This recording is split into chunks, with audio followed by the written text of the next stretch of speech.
everyone, and welcome to the Foster Files, a podcast about animal rescue and welfare. My name is Kelly, and every week I talk about issues surrounding animals in this country and to the people who are passionate about making their lives better. Today, I'm going to do a solo episode.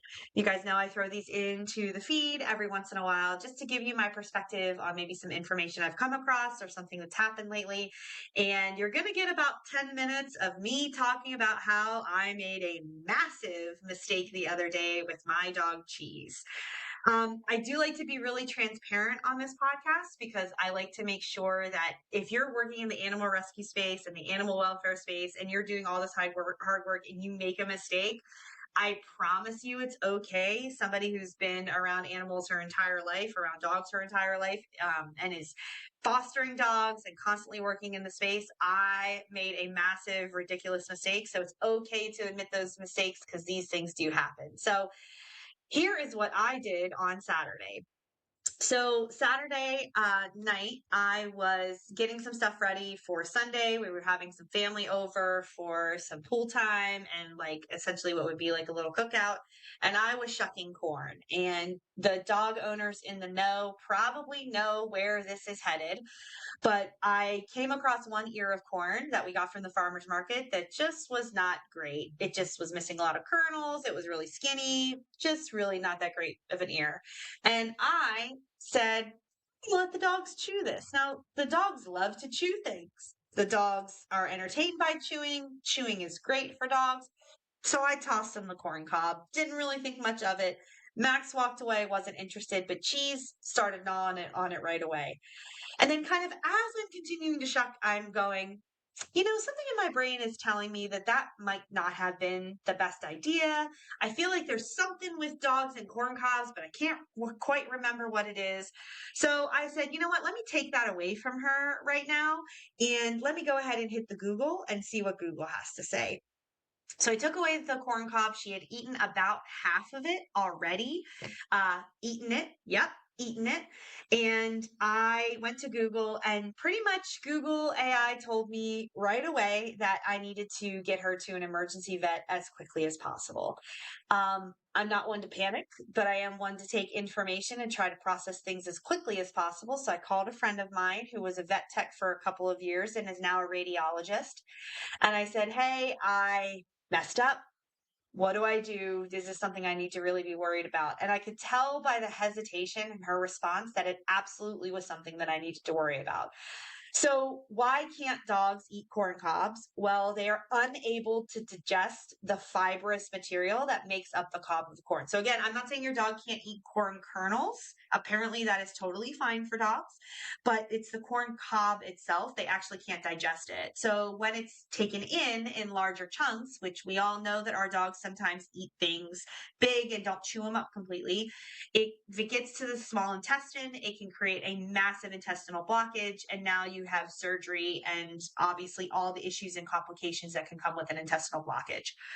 So my friend said, you really do need to get her to the vet. It's only been a few minutes. By that point, it had only been a couple of minutes since I gave it to her. And she said, at this point, it's still in her like upper digestive tract. She can throw it up. So you need to make her throw up. I asked a very old school vet dog care question and said, can I give her a hydrogen peroxide? And she said, I would not recommend that. It can burn her throat. That's not recommended anymore. So there's another little updated piece of information that I didn't have. She said, Kelly, do you know about Urgent Vet? Now, here's the thing, guys. This is going to sound like an ad.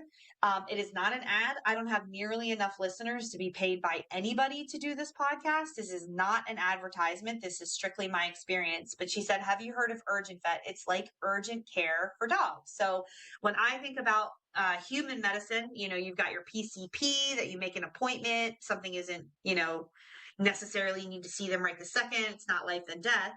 And then you have the ER where it is absolutely life and death. You definitely need to get in there. And, if you do go in there and it's not life and death, you might be waiting for hours and hours. And then you kind of have that middle space of that urgent care where something is absolutely timely and needs taken care of, but it's maybe not life and death. So in my brain, that's how I kind of reconciled looking up an urgent vet location. I looked them up They do online bookings. I personally called them and told them what was going on, told them the time frame of when she had eaten it versus when I could be at that location, and said, "Are you guys able to see me in an hour?" They said yes. I got to the urgent vet. They did a very quick assessment of what was going on. They asked me a bunch of questions, and they very quickly got her back and got her IV medicine to make her vomit. And then after she vomited everything up, she got an IV medicine to make her stop vomiting so that we didn't have a dehydration issue. And all in all, it was $300 that I did not want to spend, but it was only $300 as opposed to thousands of dollars in potential surgery for an intestinal blockage. So I wanted to talk about this today for a couple of different reasons. One, if you're not already aware of Urgent Vet, I wanted to kind of bring them up and bring up the states that they are located in so that you have an opportunity to look them up in your area as an alternative to an ER visit. It is urgentvet.com, and they are in Alabama, Arizona, Colorado, Connecticut, Florida, Georgia, Illinois, Indiana, Iowa, Kansas, Kentucky, Massachusetts, Michigan, Minnesota, Missouri, Nebraska, Nevada, New Hampshire, New Mexico, New York, North Carolina, Ohio, Oklahoma, Pennsylvania, Rhode Island, South Carolina, Tennessee, Texas, Utah, Virginia, and Wisconsin. So hopefully you heard your state in there. Hopefully they are expanding to other states. If you did not hear your state, I would look up like Urgent Vet Clinic in my area and see if you can find another brand that is potentially doing the same work. But honestly, I can't say enough incredible things about the staff. Timeliness. I was in and out of there in an hour. So the whole incident was about 3 hours, and 2 hours of that was my drive time to and from the location near me. And they were great. They were totally understanding when I told them the mistake that I had made and that was completely my error. The vet even joked with me that she's made a similar mistake with her dog, not with a corn cob, but with a grape. And so, given that, in addition to sort of singing the praises of the urgent vet situation that I had, I did want to just kind of give you guys a little bit of a refresher course on things that your dog and can and can't eat. There are conversations that I have with people, both dog people and not dog people. And oftentimes, when I bring up some of these things, people are surprised by some of the things that dogs can and can't eat. I am getting my information from aspca.org.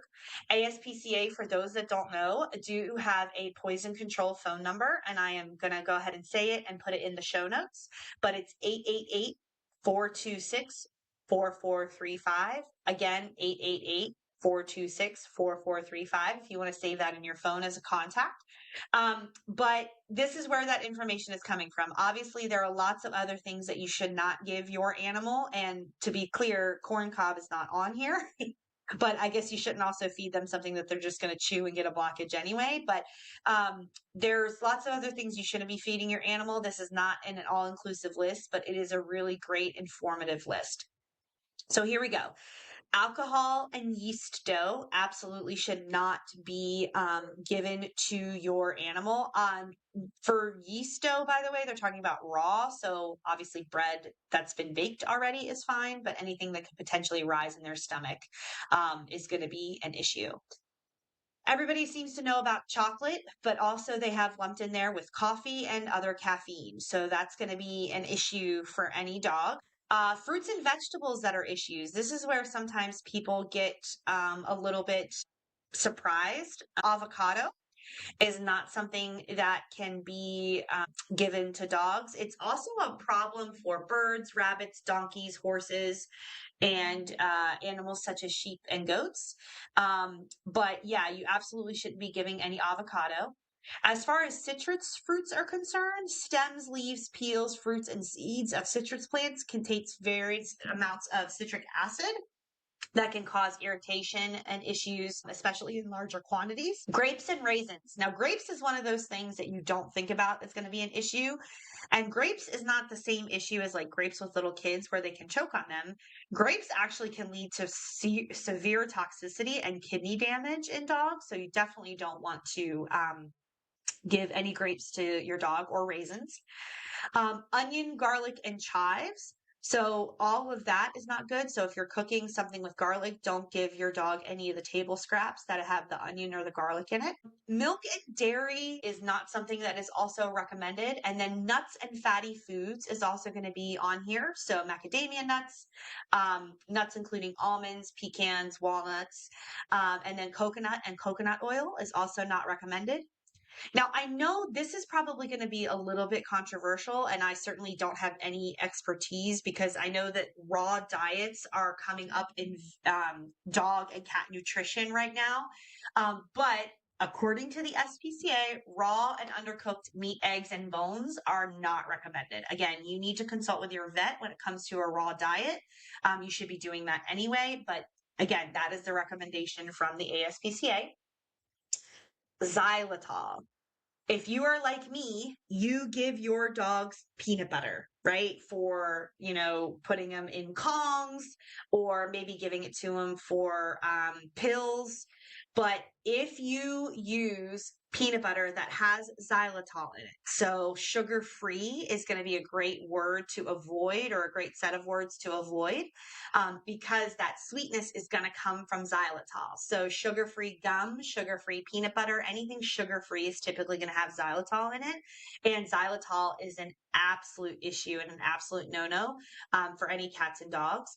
And then just anything that's going to be excessively salty is going to potentially create a serious issue. And, most of us know to keep our dogs and cats away from table scraps, but salts can actually lead to a serious issue other than just obesity, right?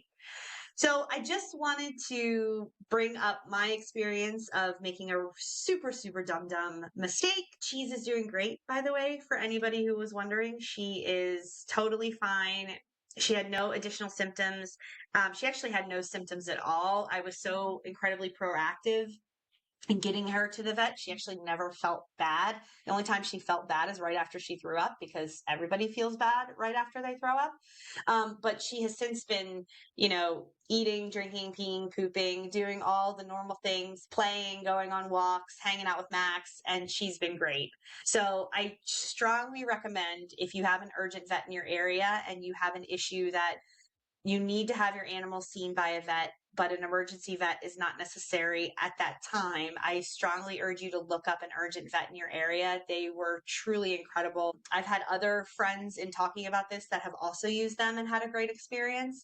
But look them up in your area. And again, it was also something that I felt for me was incredibly affordable and not outrageous, which of course, emergency vet care, as it absolutely reasonably can be, very expensive. But this was a good experience from a really, really dumb mistake. So if you're listening to this and you have made a stupid mistake with one of your animals, please know that you are not alone. The most experienced of us can still make the dumbest mistakes. Just, I am not a big fan of AI. I'm not a big fan of kind of what it's doing to our brains, what it's doing to our climate, or to our planet rather. But it certainly can be a helpful tool when you can say, my dog ate a corn cob, what do I do? And an answer immediately generates, and you can see that that's confirmed by professionals. So Google it if you're not sure. It certainly isn't going to hurt to find out if you did make a mistake, and then try to remedy that mistake as quickly as you can to save you and your pet distress. So as a reminder, please subscribe to the show if you haven't already. Please leave me a review. And if you are listening to this episode and you're thinking about a friend or a family member that this episode might resonate with, just go ahead and hit that share button and send it directly to them. But thank you so much for your time today and listening. And remember to be kind to yourselves and be kind to others. Have a great day.